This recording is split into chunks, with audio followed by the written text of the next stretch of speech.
everyone. This is Stay Fit. We're doing it in English today. My name is Andrés, and this is Pastor Phil Dooley from South Africa. Hola. I'm going to do it in Spanish. All right, go for Hola, ¿cómo estás? it. I'm well. And that's about where it ends. It would be a very short podcast if we did it in Spanish with me. Exactly. You would just say Anyway. like, sí, Yeah, tacos, tacos, Jesus, amigos, nachos. nachos. Is that the extent of your Spanish vocabulary? Pretty much.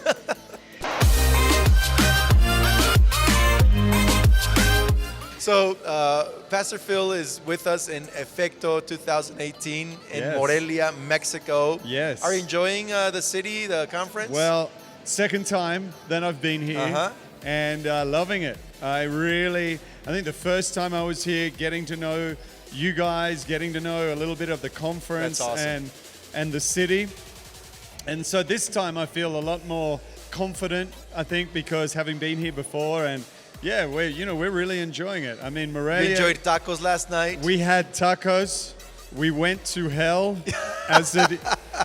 That's a taco place. It's called Yes. Hell. Yeah, we Infierno. need to qualify We need to that. qualify that. But we went to hell. We kept going. That's we didn't awesome. stay in You hell. went through hell. We went through hell. That's right. And we had our tacos. That's awesome. And I ate way too many, but that's all right because this happens sometimes after you preach. That's awesome. And we're enjoying Listen, it. your preachings have been amazing in Efecto. Thank you. People have connected real well with you and your message. Thank you. About loving our city, Yeah. and building our city, and changing our city through just social work, one-on-one. Everything you've shared has just been so amazing. So thank you. Thank you. It's a message that I know is helped in South Africa a lot. Yes. And I know we need it in Mexico. So it's been really great. Well, I feel like as we've been talking, there is definitely some similarities between South Africa and Mexico and, many Yeah, Latin parts America. of Latin Yeah. America. Because you do have a disparity of wealth and poverty. And the church, I believe, has a significant role to play in the middle of that. So good. That we want to reach everybody, but that the church can be a catalyst for bringing about change in some of the social challenges that we're facing in society So today. good. That we shouldn't just sit by watching or looking out on and going, that's bad, and isn't the government isn't doing this, or business isn't doing that. But we actually have to take responsibility. And so I believe that what God is stirring in our hearts in South Africa has relevance to what is happening here in Latin America. That's so good. We've felt the connection. We've felt the deep impact, in our hearts Yes. what you're sharing. So it's been great. I just want to thank you Yes. again for. I know it's hard to come all the way to Mexico. And I just really want to It's thank not you. close, It's not close at all. but it's worth it. I wanna and thank you. It's definitely worth it with regard to some of the feedback that I've received and some of the different people, even talking to Right. A friend that you introduced me to. Yeah, who's- Paco. who has a young man with a dream to, create prosthetic limbs Yes. for those who couldn't necessarily afford that, and telling me about Kids the with ideas. disabilities who are poor. Yeah, that's right. And using 3D printing and different technology. And Amazing. I'm like, wow, there are some people with a vision and a dream and using their creativity So good. under, I believe, the Holy Spirit to make significant change, Wow. real change. So that gets me excited. So I believe there's going to be lots of fruit Yes. from your visit here, and so we're blessed. And anyway, there is a blog I have on a video blog on Stay Fit, and it's just Sounds good. It's just I just started a few years ago. I started to do exercise on and off, Yes. but then starting the year, I just got real serious about. Yes. Actually, you're the one. Last December we talked, and I told you, I'm running every now and then. Yeah. And you said, you've hit 40. Yes. And you need to start lifting weights. Come on. Because you can lose muscle mass. Yes. So that sort of bugged me a little bit. But I So came that back. was my That words, was your- challenging. Yes, sir. When we were in Guatemala. In Guatemala last December. So I came back in January, and I started to hit the gym hard. Good. And so, I've lost several kilos. I've gained Come some on. muscle mass. You're looking strong.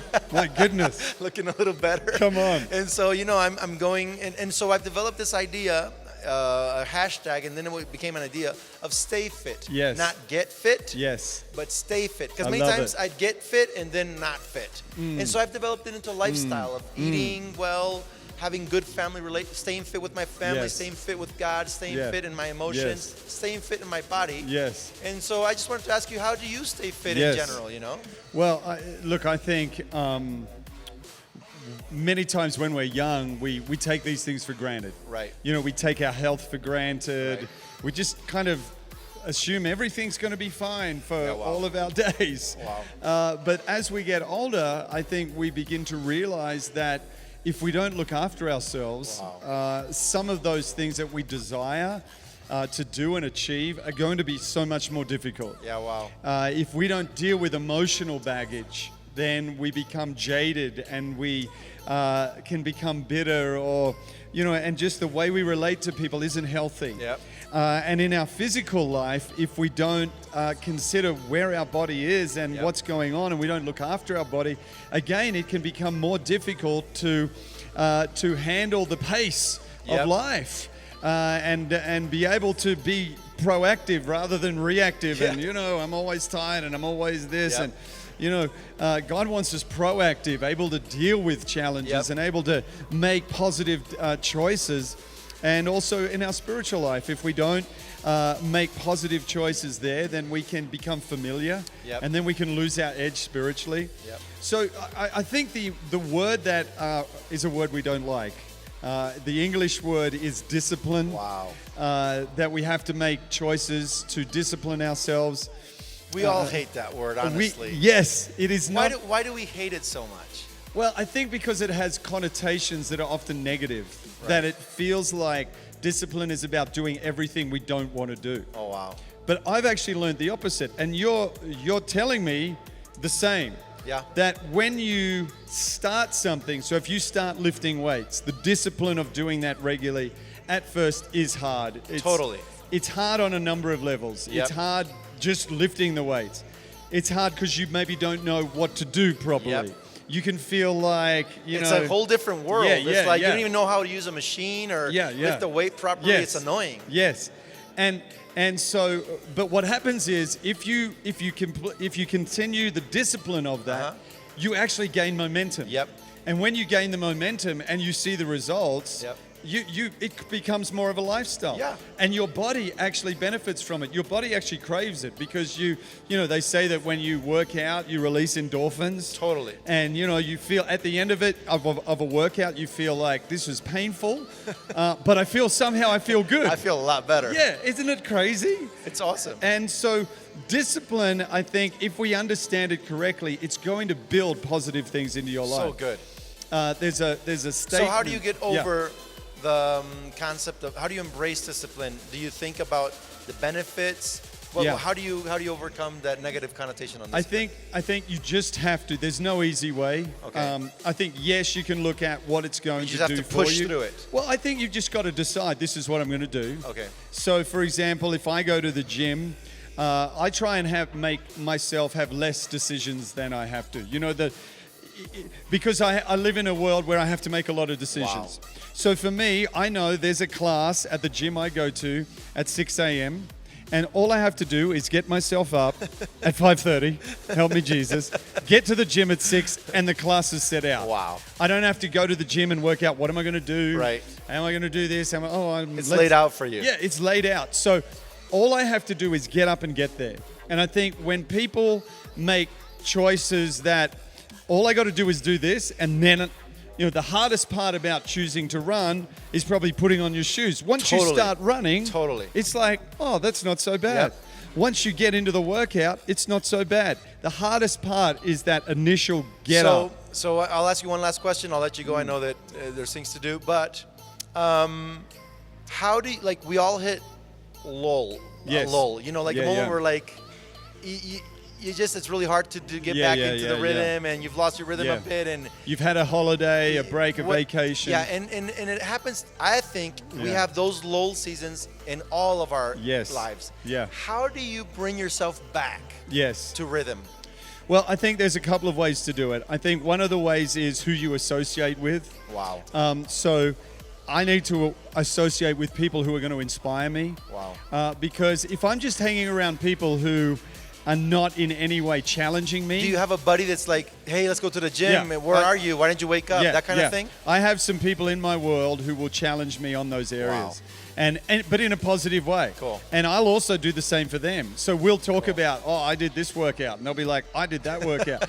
And so what happens is, you know, you've got some people who are actually motivating you. That's cool. So I think that's really helpful. And I think generally, when we're in a lull, we can often end up just going to people who aren't going to challenge us. Yep. And that's never going to help you build your life. That's so in so all good. areas, it's difficult, or sometimes we can feel insecure when we're hanging around people who have achieved more than us in certain areas. Totally. But actually, this is where we should be.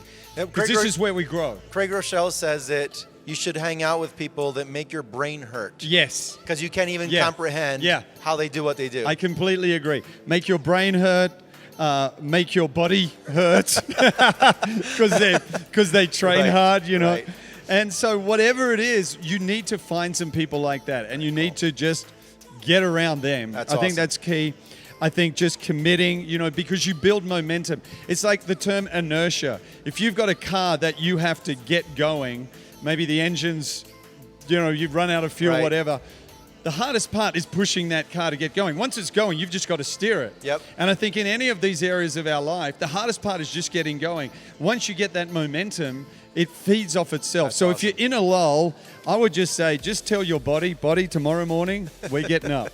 That's right. And what happens is when you put disciplines in one area, I find it flows into other areas of your life. I completely agree. I've seen that happen. Yeah. Yep. So you become, you're like disciplined in going to the gym. Then you start to go, well, actually, I want to eat differently because I'm working out. Right. And so you because start. Like, what happens is you start working out and you're like, why don't I see more progress in a faster way? And then you're like, oh, I'm not eating right. And then you see somebody post, oh, it's 80% diet, 20% working out. And you're like, oh, crap, I'm doing 80% working out, not eating well. And so it pushes you. Yeah, and it challenges you to grow in that area of your life. And I find that there are always... So you would say laziness is contagious, but also discipline is contagious. In other areas. Absolutely.